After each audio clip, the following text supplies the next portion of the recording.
നമസ്കാരം. ഫസ്റ്റ് പിന്നെ മറ്റൊരു വീഡിയോയിലേക്ക് എല്ലാവർക്കും സ്വാഗതം. ഇന്ന് നമ്മൾ വളരെ ഡീറ്റെയിൽ ആയിട്ട് മൈക്രോസ്കോപ്പി എന്ന വിഷയത്തെക്കുറിച്ചാണ് സംസാരിക്കുന്നത്. ഡിഫറെൻറ്റ് ടൈപ്സ് ഓഫ് മൈക്രോസ്കോപ്പുകളെക്കുറിച്ചും അതിൻ്റെ വർക്കിങ്ങിനെക്കുറിച്ചും കൺസ്ട്രക്ഷനെക്കുറിച്ചും ഒക്കെ നമ്മൾ വളരെ ഡീറ്റെയിൽ ആയിട്ട് പഠിക്കും. അപ്പോൾ ഇതുവരെ ചാനൽ സബ്സ്ക്രൈബ് ചെയ്തിട്ടില്ലാത്തവർ ദയവായി സബ്സ്ക്രൈബ് ചെയ്യുക. ഒപ്പം അടുത്തുള്ള ബെൽ ബട്ടണിൽ ക്ലിക്ക് ചെയ്യുക. Let's move on to the video. Simple microscope. അപ്പോൾ സിമ്പിൾ മൈക്രോസ്കോപ്പ് എന്ന് പറയുമ്പോൾ എന്താ, വളരെ സിമ്പിൾ ആയിരിക്കും അല്ലേ? എന്തുകൊണ്ടാണ് ഇതിനെ സിമ്പിൾ എന്ന് പറയുന്നത്?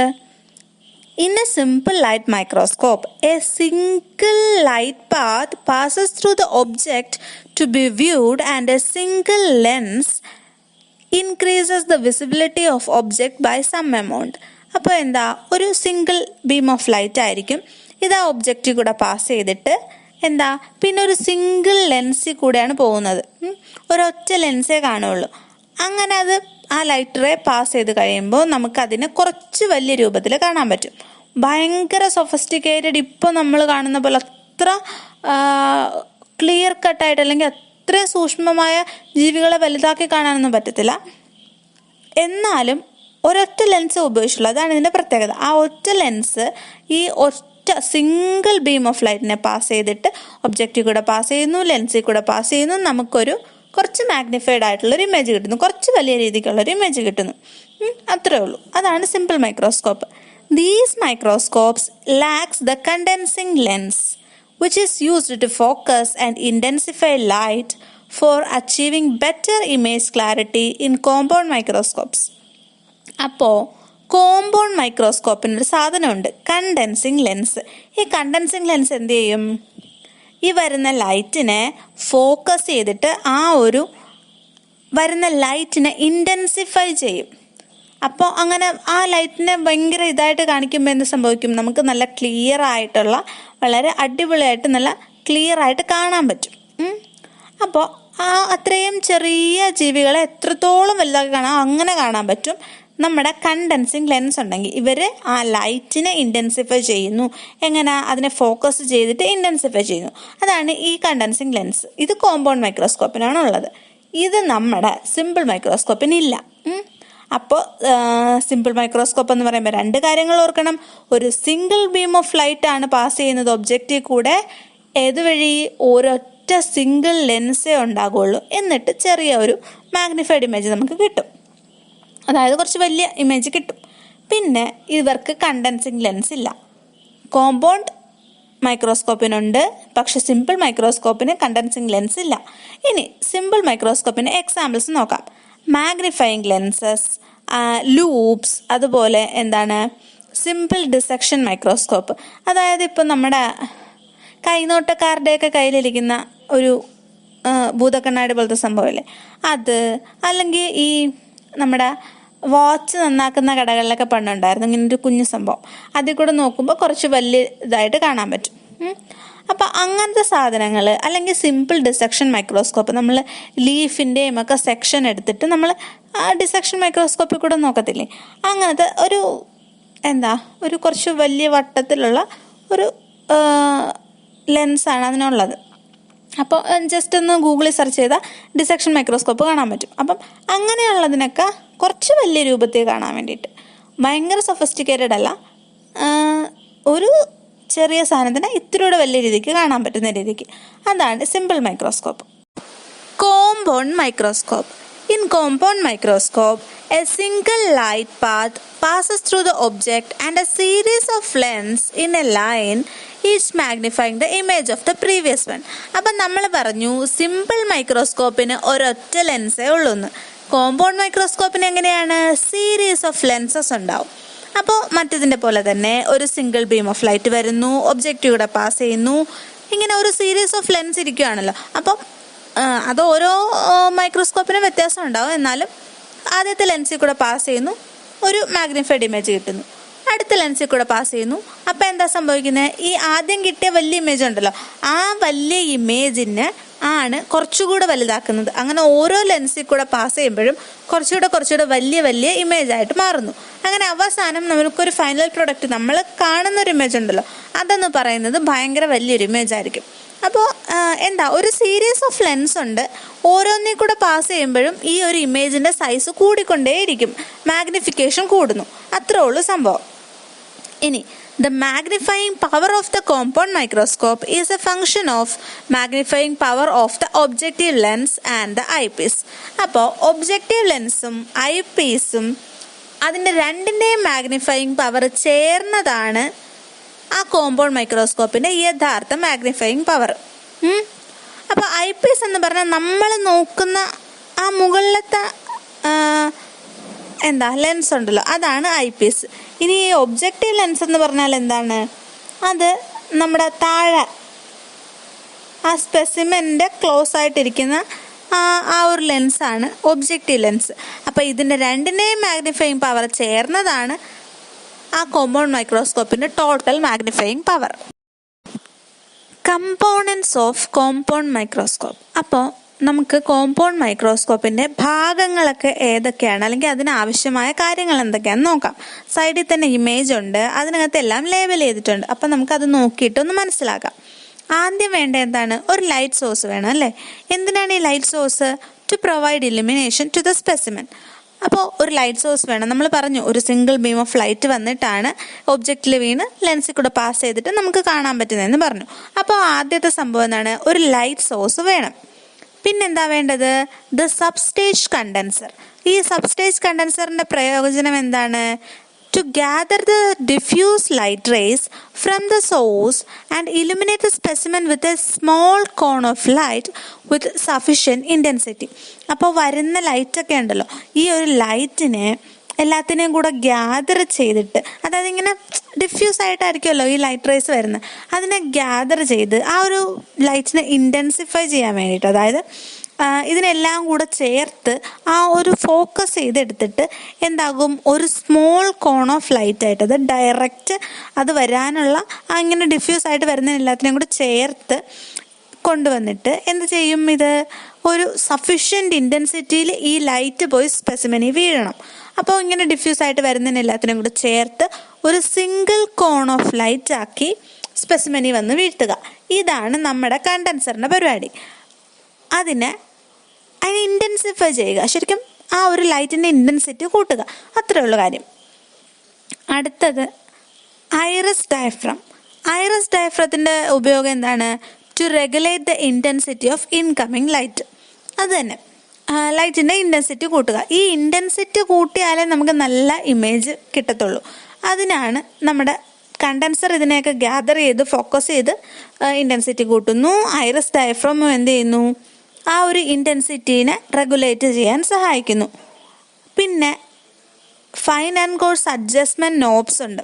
എന്തിനു വേണ്ടിയിട്ടാണ്? ഫോക്കസിങ്ങിന് വേണ്ടി. നമ്മളിങ്ങനെ സൈഡിൽ ഇങ്ങനെ തിരിക്കത്തൊക്കെ ഇല്ലേ, നല്ല ക്ലിയർ ആയിട്ട് കിട്ടാൻ വേണ്ടിയിട്ട് ഇങ്ങനെ ഫൈൻ ആൻഡ് കോഴ്സ് അഡ്ജസ്റ്റ്മെൻറ്റ് ചെയ്യും. അങ്ങനെ അഡ്ജസ്റ്റ്മെൻറ്റ് ചെയ്യുമ്പോഴാണ് ഒരു കറക്റ്റ് ഒരു ഭാഗത്തെത്തുമ്പോൾ നമുക്ക് ക്ലിയർ ആയിട്ട് കാണാൻ പറ്റും. ആ ഒരു അഡ്ജസ്റ്റ്മെൻറ്റ് ചെയ്യാൻ വേണ്ടിയിട്ടാണ് course and fine adjustment knob.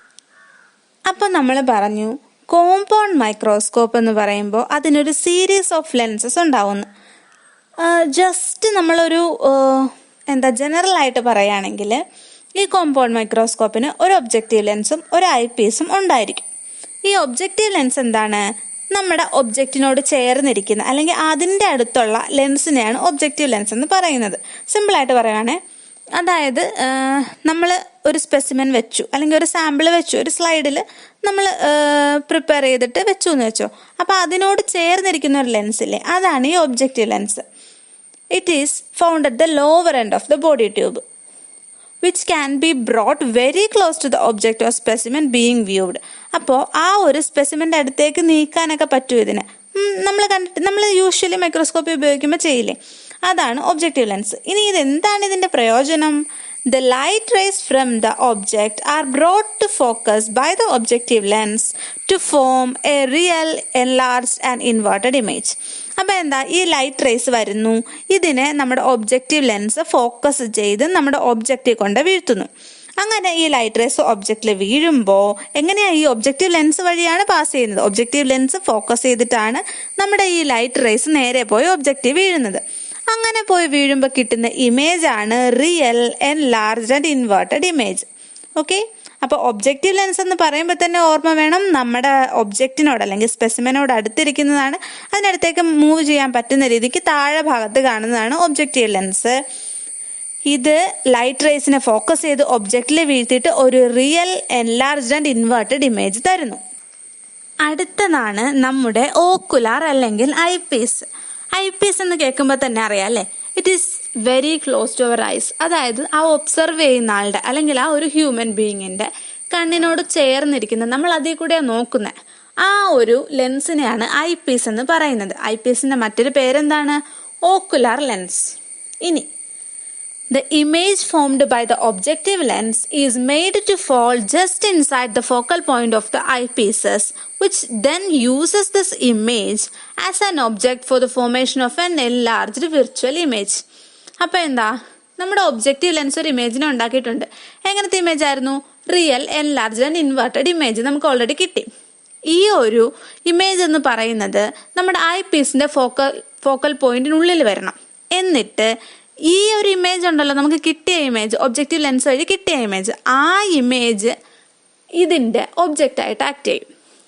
അതായത് നമ്മളൊരു സ്പെസിമെനെ നോക്കി, ആ ഒരു സ്പെസിമെൻ ആയിരുന്നു നമ്മുടെ ഒബ്ജക്റ്റീവ് ലെൻസിനെ സംബന്ധിച്ചിടത്തോളം അതിൻ്റെ object.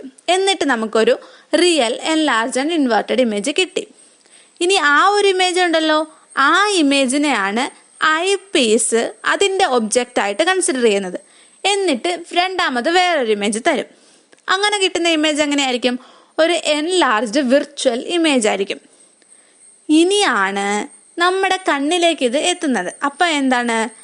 then the human eye acts as another lens system. നമ്മുടെ കണ്ണ് ഒരു ലെൻസ് സിസ്റ്റം ആണ്. ഇതെന്ത് ചെയ്യും? uses this virtual image produced by the eyepiece of the microscope as an image, and finally a real image is produced on the retina. അപ്പോൾ നമുക്ക് I Ps വഴി view ചെയ്യുമ്പോൾ കിട്ടുന്നത് ഒരു എൻലാർജ്ഡ് വിർച്വൽ ഇമേജ് ആണ്. ഈ എൻലാർജ്ഡ് വിർച്വൽ ഇമേജ് നമ്മുടെ കണ്ണിലേക്ക് ചെല്ലുമ്പോഴേക്കും ആ ഒരു എൻലാർജ്ഡ് വിർച്വൽ ഇമേജിനെയാണ് ഇത് ഒബ്ജക്റ്റ് ആയിട്ട് കൺസിഡർ ചെയ്യുന്നത്. എന്നിട്ട് നമുക്ക് ഒരു റിയൽ ഇമേജിനെ തരും. എവിടെ? നമ്മുടെ റെറ്റിനയിൽ. അങ്ങനെയാണ് ശരിക്കും നമ്മൾ മൈക്രോസ്കോപ്പിൽ ഒരു സ്പെസിമെനെ കണ്ട് ഫൈനലി ഒരു റിയൽ ഇമേജ് കിട്ടുന്നത്, എൻലാർജ്ഡ് ആയിട്ടുള്ള ഇമേജ്. ഇത്രേ ഉള്ളൂ സംഭവം. അതായത് ഒബ്ജക്റ്റീവ് ലെൻസ് ആദ്യം ലൈറ്റ് റേസ് ഒബ്ജക്റ്റീവ് ലെൻസിൽ കൂടെ പാസ് ചെയ്ത് അത് ഫോക്കസ്ഡ് ആയിട്ട് ഒബ്ജക്റ്റീവ് എന്ന് വീഴുന്നു, ഒരു real enlarged and inverted image കിട്ടുന്നു. അതിനുശേഷം ഈ റിയൽ എൻലാർജ്ഡ് ആൻഡ് ഇൻവേർട്ടഡ് ഇമേജിനെ ഒബ്ജക്റ്റ് ആയിട്ട് കൺസിഡർ ചെയ്തുകൊണ്ട് നമ്മുടെ ഐ പീസ് എങ്ങനത്തെ ഒരു ഇമേജിനെ പ്രൊഡ്യൂസ് ചെയ്യും?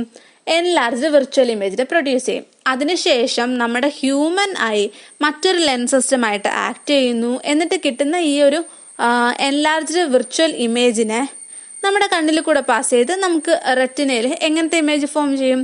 ഒരു real and enlarged image form ചെയ്യും. ഓക്കെ, അപ്പോൾ ഇത്രേ ഉള്ളൂ സംഭവം. ഇതാണ് കോമ്പൗണ്ട് മൈക്രോസ്കോപ്പിന്റെ ജനറൽ ആയിട്ടുള്ള ഒരു പ്രിൻസിപ്പിൾ. അതുപോലെ അതിനകത്ത് ഉപയോഗിക്കുന്ന കമ്പോണൻസ്, അതിനകത്തുള്ള കമ്പോണൻസ് എന്തൊക്കെയായിരുന്നു? നമ്മൾ ആദ്യമേ പഠിച്ചല്ലോ. ലൈറ്റ് സോഴ്സ് ഉണ്ട്, കണ്ടൻസർ ഉണ്ട്, ഐറിസ് ഡയഫ്രം ഉണ്ട്, അതുപോലെ ഫൈൻ ആൻഡ് കോസ് അഡ്ജസ്റ്റ്മെന്റിന് വേണ്ടിയിട്ടുള്ള നോബ്സ് ഉണ്ട്, പിന്നെ ഒബ്ജക്റ്റീവ് ലെൻസ്, ഐ പീസ്. ഇത്ര സാധനങ്ങളാണ് ഒരു കമ്പോണൻസ്, ഈ ഒരു കോമ്പൗണ്ട് മൈക്രോസ്കോപ്പിന്റെ കമ്പോണൻസ്. അതിന്റെ ഫംഗ്ഷനിങ് നമ്മൾ പറഞ്ഞു. ഇനി നമുക്ക് മൈക്രോസ്കോപ്പിനെ ലൈറ്റ് മൈക്രോസ്കോപ്പും ഇലക്ട്രോൺ മൈക്രോസ്കോപ്പും എന്ന് ഡിവൈഡ് ചെയ്യാം. ഈ ലൈറ്റ് മൈക്രോസ്കോപ്പുകളുടെ പ്രത്യേകത എന്താണെന്ന് വെച്ചാൽ ഇവരുടെ സോഴ്സ് ഓഫ് ഇലുമിനേഷൻ എന്ന് പറയുന്നത് ഏതെങ്കിലും ഒരു ലൈറ്റ് ആയിരിക്കും. നമ്മുടെ ഇലക്ട്രോൺ മൈക്രോസ്കോപ്പുകളിൽ എന്താണ് source of illumination? Electron beams ആയിരിക്കും. ഇതാണ് ഇവരുടെ ബേസിക് ആയിട്ടുള്ള വ്യത്യാസം. ഇനി ഏതൊക്കെയാണ് ലൈറ്റ് മൈക്രോസ്കോപ്പുകൾ എന്ന് നോക്കാം. Bright field microscope, dark field microscope, face contrast microscope, അതുപോലെ ഫ്ലൂറസെന്റ് മൈക്രോസ്കോപ്പ്. ഇത് നാലുമാണ് ലൈറ്റ് മൈക്രോസ്കോപ്പുകളുടെ ഉദാഹരണങ്ങൾ. ഇനി ഇലക്ട്രോൺ മൈക്രോസ്കോപ്പ് എന്ന് പറയുന്നത് നമ്മുടെ സെമ്മും ടെമ്മുമാണ്. സെം എന്താണ്? Scanning electron microscope. ടെം എന്ന് വെച്ചാൽ ട്രാൻസിഷൻ ഇലക്ട്രോൺ മൈക്രോസ്കോപ്പ്. അപ്പോൾ ഇവരോരോന്നിനെ കുറിച്ചും നമുക്കൊന്ന് ഡീറ്റെയിൽ ആയിട്ട് നോക്കാം. ഇവരുടെ വർക്കിംഗ് ഒക്കെ ചിലപ്പോൾ സെമ്മിൻ്റെയും ടെമ്മിൻ്റെയും അതുപോലെ ഫ്ലൂറസൻ മൈക്രോസ്കോപ്പിൻ്റെ ഫേസ് കോൺട്രാസ്റ്റിൻ്റെ ഒക്കെ ചിലപ്പോൾ വർക്കിംഗ് ഒക്കെ ചോദിക്കാം. അപ്പോൾ അതൊക്കെ ഒന്ന് ഡീറ്റെയിൽ ആയിട്ട് നോക്കാം. ബ്രൈറ്റ് ഫീൽഡ് മൈക്രോസ്കോപ്പ് സിലബസിൽ കൊടുത്തിട്ടില്ല, എന്നാലും നമ്മൾ ഡാർക്ക് ഫീൽഡ് പഠിക്കുമ്പോൾ എന്തായാലും ബ്രൈറ്റ് ഫീൽഡും കൂടെ ഒന്ന് അറിഞ്ഞിരിക്കണം. ബ്രൈറ്റ് ഫീൽഡ് മൈക്രോസ്കോപ്പിന്റെ ബാക്ക്ഗ്രൗണ്ടാണ് ബ്രൈറ്റ്. നമ്മുടെ സ്പെസിമെൻ എങ്ങനെയായിരിക്കും ഡാർക്ക്. എങ്ങനെയാണ് സ്പെസിമെൻ ഡാർക്ക് ആവുന്നത്? നമുക്കറിയാം, സാധാരണ ഒരു സ്പെസിമെൻ ആണെങ്കിൽ നമുക്കതിൻ്റെ ഫുള്ളി അങ്ങനെ ക്ലിയർ ആയിട്ട് എല്ലാ കമ്പോണൻസും ഒന്നും കാണാൻ പറ്റിയെന്ന് വരത്തില്ല. അതിന് വേണ്ടിയിട്ട് നമ്മൾ എന്ത് ചെയ്യും? എന്തെങ്കിലും ഒരു ഡൈ ആഡ് ചെയ്യും, അല്ലെങ്കിൽ അതിനെ സ്റ്റെയിൻ ചെയ്യും. അങ്ങനെയാണ് ഇത് ഡാർക്ക് ആവുന്നത്. അപ്പോൾ ആ ഒരു കളർ കോൺട്രാസ്റ്റ് വരുമല്ലോ, ഡാർക്ക് ആയിട്ടുള്ള സ്പെസിമെനും ബാക്ക്ഗ്രൗണ്ട് ബ്രൈറ്റും. ആ ഒരു കോൺട്രാസ്റ്റ് ഓഫ് കളേഴ്സ് ആണ് ഇതിൻ്റെ പിന്നിൽ വർക്ക് ചെയ്യുന്നൊരു പ്രിൻസിപ്പിൾ. ഇനി എന്താണ് ബ്രൈറ്റ് ഫീൽഡ് മൈക്രോസ്കോപ്പിൽ സംഭവിക്കുന്നത്? ബോത്ത് ഡിഫ്രാക്റ്റഡ് ലൈറ്റ് എന്ന് പറയുമ്പോൾ സ്പെസിമെനിൽ നിന്ന് ഡിഫ്രാക്ട് ചെയ്യുന്ന ലൈറ്റ്, അതുപോലെ അൺഡിഫ്രാക്റ്റഡ് ലൈറ്റ്, അതായത് നമ്മുടെ സ്പെസിമെനിലൂടെ ഡയറക്റ്റ് പാസ് ചെയ്യാൻ ഒരു ഡീവിയേഷനും ഇല്ലാതെ അൺഡീവിയേറ്റഡ് ആയിട്ട് സ്പെസിമെനിൽ കൂടെ പാസ് ചെയ്യുന്ന ലൈറ്റാണ് അൺഡിഫ്രാക്റ്റഡ് ലൈറ്റ്. ഈ രണ്ട് ലൈറ്റും നമ്മുടെ ഒബ്ജക്റ്റീവ് ലെൻസിൽ കളക്ട് ചെയ്തിട്ടാണ് നമുക്ക് ആ ഒരു ഇമേജ് കാണാൻ പറ്റുന്നത്. ഇനി ആ ഒരു ഇമേജിന്റെ കോൺട്രാസ്റ്റ് കൂട്ടാൻ വേണ്ടിയിട്ട് യൂഷ്വലി ബയോളജിക്കൽ സാമ്പിൾസിനെയൊക്കെ എന്തെങ്കിലും ഒരു ഡൈ ഉപയോഗിച്ച് സ്റ്റെയിൻ ചെയ്യും. ഇത്രയും കാര്യങ്ങൾ ഓർത്താൽ മതി. അപ്പോൾ ബ്രൈറ്റ് ഫീൽഡ് മൈക്രോസ്കോപ്പിന്റെ ബ്രൈറ്റ് ബാക്ക്ഗ്രൗണ്ട് ആണ്. സ്പെസിമെൻ ആയിരിക്കും ഡാർക്ക് ആയിരിക്കുന്നത്. ഡാർക്ക് ആവുന്നത് എങ്ങനെയാണ്? എന്തെങ്കിലും ഒരു ഡൈ വെച്ചിട്ട് സ്റ്റെയിൻ ചെയ്തിട്ടുണ്ടാവും. അതുകൊണ്ടാണ് ആ ഒരു ലൈറ്റ് അല്ലെങ്കിൽ ആ ഒരു കളർ കോൺട്രാസ്റ്റ് ആണ് ഇതിന്റെ ബാക്കിലെ പ്രിൻസിപ്പിൾ. ഇത്ര ഓർത്താൽ മതി. Dark field microscope. അപ്പോൾ ഡാർക്ക് ഫീൽഡ് മൈക്രോസ്കോപ്പ് നേരെ തിരിച്ചായിരിക്കും. അതിൻ്റെ ബാക്ക്ഗ്രൗണ്ട് ഡാർക്ക് ആയിരിക്കും. സ്പെസിമെൻ എപ്പോൾ എങ്ങനെ വരും? ബ്രൈറ്റ് ആയിട്ടായിരിക്കും നമുക്ക് കാണുന്നത്. ഈ ഒരു കോൺട്രാസ്റ്റ് ഓഫ് കളേഴ്സ് അല്ലെങ്കിൽ കോൺട്രാസ്റ്റ് വെച്ചിട്ടാണ് ഈ ഒരു ഡാർക്ക് ഫീൽഡ് മൈക്രോസ്കോപ്പ് വർക്ക് ചെയ്യുന്നത്. ശരിക്കും ഈ ഡാർക്ക് ഫീൽഡ് മൈക്രോസ്കോപ്പ് എന്ന് പറയുമ്പോൾ നമ്മുടെ സാധാരണ കോമ്പൗണ്ട് മൈക്രോസ്കോപ്പിൻ്റെ ഒരു മോഡിഫൈഡ് ഫോമാണ്. ഇതിന് അഡീഷണൽ ആയിട്ടുള്ളത് ഒരു ഒപ്പൈക്ക് ഡിസ്ക് ഓർ ഡാർക്ക് സ്റ്റോപ്പറാണ്. അത് നമ്മുടെ കണ്ടൻസറിൻ്റെ സെൻറ്ററിലായിട്ട് ഒരു ഒപ്പൈക്ക് ഡിസ്ക് ഉണ്ടാകും. ഈ ഒരു ഡിസ്ക് എന്ത് ചെയ്യും? ഒരു ഹോളോ കോൺ ഓഫ് ലൈറ്റിനെ സൃഷ്ടിക്കും. ആ ഒരു വരുന്ന ലൈറ്റിനെ ഒരു ഹോളോ കോണാക്കി മാറ്റും. ഈ നടുക്ക് ഡിസ്ക് ഇരിക്കുമല്ലേ, അപ്പം അത് കുറച്ച് ലൈറ്റിനെ കളഞ്ഞിട്ട് അങ്ങനെ ഒരു ഹോളോ കോണാക്കി മാറ്റും. എന്നിട്ട് ആ ലൈറ്റാണ് പോയി നമ്മുടെ സ്പെസിമെനിൽ വീഴുന്നത്. ഓക്കെ, അതാണ് ഡാർക്ക് ഫീൽഡ് മൈക്രോസ്കോപ്പിനെ കുറിച്ച് മനസ്സിലാക്കി വെക്കേണ്ട ഏറ്റവും ഇമ്പോർട്ടൻ്റ് ആയിട്ടുള്ള കാര്യം. അപ്പോൾ അഡീഷണൽ ആയിട്ടുള്ളത് ഒരു ഒപ്പൈക്ക് ഡിസ്ക് അല്ലെങ്കിൽ ഒരു ഡാർക്ക് സ്റ്റോപ്പർ ആണെന്ന് ഓർക്കണം. ബാക്ക്ഗ്രൗണ്ട് ഡാർക്കും നമ്മൾ കാണുന്ന സ്പെസിമെൻ ബ്രൈറ്റ് ആയിട്ടും കാണപ്പെടും. ഇത്രയേ ഉള്ളൂ ഡാർക്ക് ഫീൽഡ് മൈക്രോസ്കോപ്പ്. ഇനി നമുക്ക് ഇതിൻ്റെ വർക്കിങ്ങിനെ കുറിച്ച് നോക്കാം. Light enters the microscope for illumination of the sample. അപ്പം നമുക്കറിയാം എങ്ങനെയാണ് ഡാർക്ക് ഫീൽഡ് മൈക്രോസ്കോപ്പിലും ഒരു ലൈറ്റ് സോഴ്സ് ഉണ്ടാകും. ഇതാണ് സാമ്പിളിന് ഇലുമിനേഷന് വേണ്ടി ഉപയോഗിക്കുന്നത്. പിന്നെ നമ്മൾ പറഞ്ഞു അല്ലേ, ഒരു ഡിസ്ക് ഉണ്ടാവും, ഒരു ഒപ്പൈക്ക് ഡിസ്ക് ഉണ്ടാവും, അല്ലെങ്കിൽ ഒരു സ്റ്റോപ്പർ ഉണ്ടാവും. ഇതെന്ത് ചെയ്യും?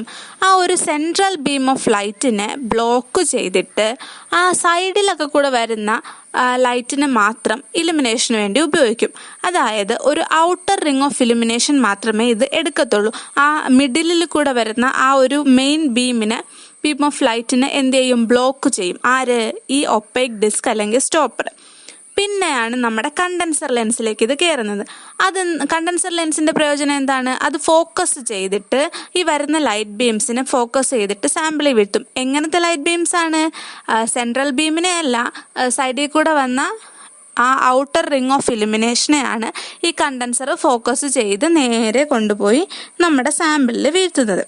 അങ്ങനെ ലൈറ്റ് സാമ്പിളിൽ വീണു. പിന്നെ എന്ത് സംഭവിക്കും?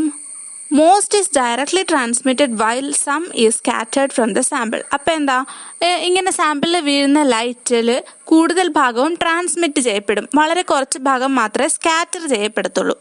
എന്നാൽ ഈ ട്രാൻസ്മിറ്റ് ചെയ്യപ്പെടുന്ന ലൈറ്റ് ഉണ്ടല്ലോ, ഇതിനൊന്നും നമ്മുടെ ലെൻസിൽ കയറാൻ പറ്റത്തില്ല. കാരണം എന്താ? ഒരു ഡയറക്റ്റ് ഇലുമിനേഷൻ ബ്ലോക്ക് ഉണ്ട് അവിടെ. അപ്പോൾ ഈ ഡയറക്റ്റ് ഇലുമിനേഷൻ ബ്ലോക്ക് ഉള്ളത് കൊണ്ട് തന്നെ എന്ത് സംഭവിക്കും? ഈ സ്കാറ്റേർഡ് ലൈറ്റിന് മാത്രമേ ഒബ്ജക്റ്റീവ് ലെൻസിൽ കയറാൻ പറ്റുള്ളൂ. ട്രാൻസ്മിറ്റഡ് ലൈറ്റാണ് കൂടുതലെന്ന് പറഞ്ഞു, പക്ഷെ അതിനൊന്നും ഈ ലെൻസിലേക്ക് കൂടെ കടന്നു പോകാൻ പറ്റത്തില്ല. അങ്ങനെ എന്ത് സംഭവിക്കും? Only the scattered light goes on to produce the image while the directly transmitted light is omitted. അപ്പോൾ ഡയറക്ട്ലി ട്രാൻസ്മിറ്റ് ചെയ്യുന്ന ലൈറ്റിനെ പ്രയോജനപ്പെടുത്തത്തില്ല. ഇവർ സ്കാറ്റേർഡ് ലൈറ്റിനെയാണ് ഉപയോഗിക്കുന്നത്.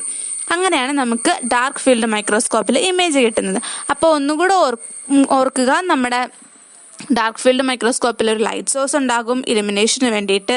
ഇതിന് ശേഷം പിന്നെന്താ ഉള്ളത്, ഒരു ഒപ്പൈക്ക് ഡിസ്ക് ഉണ്ടാവും.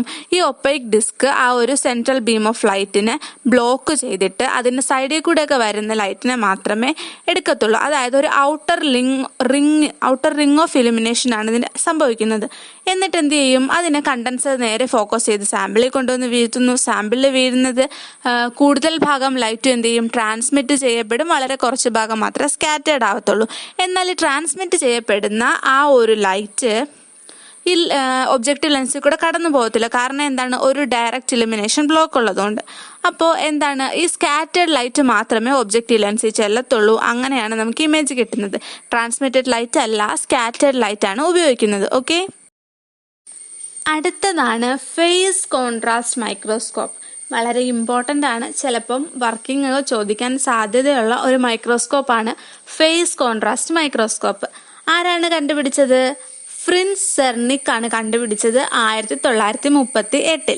ആദ്യത്തെ ഫേസ് കോൺട്രാസ്റ്റ് മൈക്രോസ്കോപ്പ്. അതുകൊണ്ട് തന്നെ ഇതിനെ സെർണിക് മൈക്രോസ്കോപ്പ് എന്ന് വിളിക്കാറുണ്ട്. ആ ഒരു പേര് ഓർത്തിരിക്കണം. എന്തുകൊണ്ടാണ്? ഫ്രിൻസ് സെർണിക് ആണ് കണ്ടുപിടിച്ചത് 1938. അതുകൊണ്ട് തന്നെ സെർണിക് മൈക്രോസ്കോപ്പ് എന്ന് വിളിക്കുന്നു. എന്തിനാണ് ഈ ഒരു ഫേസ് കോൺട്രാസ്റ്റ് മൈക്രോസ്കോപ്പ് ഉപയോഗിക്കുന്നത്? അൺസ്റ്റെയിൻഡ് ആയിട്ടുള്ള ലൈവ് സെൽസിനെ ഒബ്സർവ് ചെയ്യാൻ ഇത് സഹായിക്കുന്നു. അതായത് നമ്മൾ സാധാരണ മൈക്രോസ്കോപ്പിൽ നോക്കുമ്പോൾ എങ്ങനെയാണ്, നമ്മൾ എന്തെങ്കിലും ഒരു ഡൈ ഉപയോഗിച്ചിട്ടായിരിക്കും ആ ഒരു സ്പെസിമെനെ നോക്കുന്നത് അല്ലേ. പക്ഷെ ലൈവ് സെൽസിനെ കാണാൻ വേണ്ടിയിട്ട് സ്റ്റെയിനിങ് ഒന്നും ഇല്ലാതെ നമുക്ക് ഫേസ് കോൺട്രാസ്റ്റ് മൈക്രോസ്കോപ്പ് വഴി കാണാൻ പറ്റും. ഇതാണ് ഇതിൻ്റെ ഏറ്റവും ഇമ്പോർട്ടൻ്റ് ആയിട്ടുള്ള കാര്യം. ഈ ഫേസ് കോൺട്രാസ്റ്റ് മൈക്രോസ്കോപ്പ് എന്ന് പറഞ്ഞാൽ ഒരു സാധാരണ കോമൺ മൈക്രോസ്കോപ്പ് പോലൊക്കെ തന്നെയാണ്. ഒരു ലൈറ്റ് സോഴ്സ് ഉണ്ട്, കണ്ടൻസർ ഉണ്ട്, ഒബ്ജക്റ്റീവ് ലെൻസ് ഉണ്ട്, ഐ പീസ് ഉണ്ട്. ഇതിന് അഡീഷണൽ ആയിട്ട് 2 ആൾക്കാരുണ്ട്. എന്തൊക്കെയാണ്? സബ്സ്റ്റേജ് ആനുലാർ ഡയഫ്രം, അതുപോലെ ഒരു ഫേസ് പ്ലേറ്റ്. ഇത് രണ്ടുമാണ് ഇതിന് സാധാരണ കോമ്പൗണ്ട് മൈക്രോസ്കോപ്പിൽ നിന്ന് വ്യത്യസ്തമാക്കുന്നത്. എന്തൊക്കെയാണ്? സബ്സ്റ്റേജ് ആനുലാർ ഡയഫ്രവും ഫേസ് പ്ലേറ്റും. ഇത് രണ്ടും ഓർമ്മ വേണം.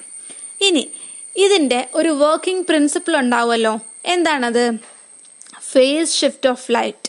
അതായത് ലൈറ്റിന് സംഭവിക്കുന്ന ഫേസ് ഷിഫ്റ്റുകൾ മൂലമാണ് നമുക്ക് ഈ ഒരു സ്പെസിമെനെ കാണാൻ പറ്റുന്നത്, അൺസ്റ്റെയിൻഡ് ആയിട്ടുള്ള സ്പെസിമെനെ കാണാൻ പറ്റുന്നത്. ഇനി എന്തൊക്കെയാണ് ഇതിൻ്റെ uses? Face contrast microscope is used for studying microbial motility, determining the shape of living cells.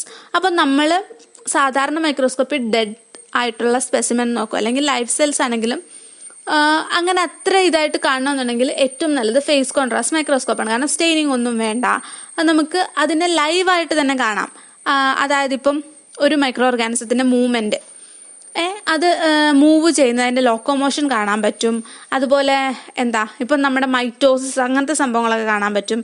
അതുപോലെ ഇന്റേണൽ സ്ട്രക്ചേഴ്സ് ഉണ്ടല്ലോ, ഹൈ റെസൊല്യൂഷനുള്ള ഫേസ് കോൺട്രാസ്റ്റ് മൈക്രോസ്കോപ്പിലൊക്കെ ആണെങ്കിൽ ഇന്റേണൽ സ്ട്രക്ചേഴ്സ് ആയിട്ടുള്ള മൈറ്റോകോൺട്രിയ, വാക്യൂൾസ് ഒക്കെ കാണാൻ പറ്റും. അതുപോലെ മൈറ്റോട്ടിക് ക്രോമസോംസിനെ കാണാൻ പറ്റും.